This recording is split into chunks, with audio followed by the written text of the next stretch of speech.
What's going on with you and No Jumper? Like I feel like this is a weird thing. Like I can't tell if Adam is being serious or not. I was watching a clip with him talking to Wack, and he was saying Wack was making him hate you guys. Yeah, exactly. Where's this come from? I think that's where it came from. The fact that Wack still shows us love, and every time he brings us up, he kind of just talks about us in this condescending way, like kind of rolls his eyes and stuff. And we're here to play ball. You wanna give us some content, we're gonna feed into it. Shit, fuck it. Like we can't be friends, let's be enemies. Right. It might be more beneficial to us, but we don't care. We're gonna take it. You know what I mean? Thank you. Yeah. So unfortunately, I think he is very serious, and I think because since we're feeding into it in a negative way, it's almost making him hate us more. But it's like, man, fuck you. Like you said, like, all right, we can't be friends, then fuck you then. It's like, that's how I feel with anybody. Like, all right, we can't be friends, let's be enemies. It might be more beneficial at the end of the day. And it's, it's the way the climate of the world is in entertainment. It's a circus, and every so often you have to entertain it, unfortunately. And fortunately, because sometimes it's funny, like one of our fans tagged up his building after because this last time he talked about us, he got very disrespectful, and I was pissed, bro. I don't know if you saw the whole clip of that. I didn't see the whole clip. What happened? They had like a whole 20-minute segment about us, and Wack, showing us love, and Adam don't even do research because he'll be like, oh, they don't have shows, they don't have this. It's like, bro, we've been performing 3-4 times a month all year. We just had our first headliner show, like. We still got about fucking 20 more shows the rest of the year. Just starting next year, we already got some big things in the works. So he does no research. He just talks out his ass because it doesn't reach his audience is dumb to it. But it's like, bro, there's more audiences than the No Jumper fucking short yellow bus audience. You know what I'm saying?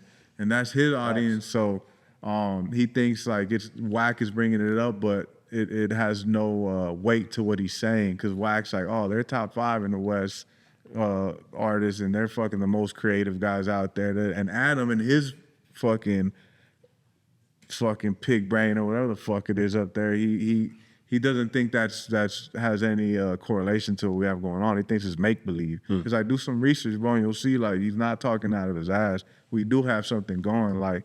So I don't know. That's a weird relationship, but shout out to our fan that tagged up his building. Fuck that fool. Right, yeah, I saw that. So I saw that, and then you guys are releasing merch. Is that part of the clapback, a limited edition? Oh yeah, limited edition. It's only up for 48 hours. The fuck No Jumper hoodie. Yeah, CoyoteFryer.com. Yeah. You gotta. If someone throws you an alley-oop, you gotta dunk it. Yeah, that's very true. We can go as long as we need to go. Like, I think they talked about us in the last episode, but I think he cut it out. Yeah. I mean, I had no idea where that was coming from. I'm just seeing clips. I'm like, what behind the scenes, whatever is tied to that, Because Wack, every time I see Wack, he's always, bigging you guys up whenever I see clips of him. It's pretty much us feeding into it too. Be quiet.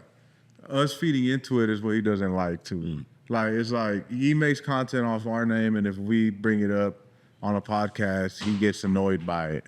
Like, this motherfucker made a whole platform and career off of internet shenanigans, and had the nerve to say that we're fucking feeding into the internet shenanigans. It's like, what? Motherfucker, your whole brand is internet shenanigans. Get the fuck out of here. Yeah, man. So, completely contradictory, but hey, free promo. Any promo is good promo, Thanks for the promo. That's part of the journey, right? At some point, there's rap beef at some point. Somebody, every one of my favorite artists got mad at different publications. Eminem, Jay-Z, all of them got mad at the media and at some point. Sometimes the media thinks they're tastemakers. Like, you're not a tastemaker. You just report the people that are making the taste. Like, you're not nothing without the artist. So, that's a hard thing for media, I think, at this point to understand, right? Yeah. Discovery takes place on streaming now. Right. Discovery takes place between friends. Discovery takes place when you send a track. It's not necessarily this, I ended up on a blog anymore, now I'm going to make it. This isn't Two Dope Boys era. Exactly. This isn't the blog era the same way. Yeah. Facts. So I think there's a level of humility that we all need to understand as members of the media. Like, we're great at amplifying things, but I don't know if we're necessarily on our own when it's just a platform breaking people. Now there's all these people in the media. We all do a bunch of different things. You know what I mean? Sure. It's like it's a good relationship, but artists are sensitive. You know, it comes down to that. You know, and sometimes, again, like you said, sometimes some people in the media think they are the reason the artist comes. It's like, nah, it's to help. Like people like the conversations you have with artists, but people are tuning in a lot of times because of the artist. So I think it's when they start thinking like, we made you. That's when artists are like, man, fuck you. Right. And now since the tide has changed and the internet, artists are in charge of their own narratives. Like, I think the media is starting to evolve now to be like, even radio stations now, like they probably would never used to interview independent guys like us or underground world, but now they're embracing every part of it, you know, like, and you could tap into every world, and they're not just waiting for the record labels to tell them who to interview and shit like that. Yeah, you guys smoked your LA Leakers freestyle. Oh, thank you, man. I appreciate that. Yeah. And shout out to Just Incredible, man, that motherfucker. Damn, we had another interview at 2. You guys running in time. You guys got to fucking Throw was fucking blowing me up. You guys got to go to Commerce, huh? Hold on, let me see. How far is that? I think it's like 15 minutes. 24. That's not bad. Not too far at all. That's not bad. We'll be a little late. It's cool. Yeah. Yeah. I mean, these are most of the things I wanted to cover, but I do want to get into just some of your influences, just generally speaking. Like, if you had to put together your own top 5 for each of you, who would your top 5 be? Yeah, that's hard. Rap or just in general? Rap. You want to go first? All right. My top 5 always changes in no specific order. Mine's the Influences or favorite? Because there's 2 different Let's things. go favorites. Yeah, favorites could be anywhere. All right, this is not the best. This is my favorite. Right. So it's a big difference of who I think deserves it and who I'm going to throw the whole Wu-Tang Clan in there.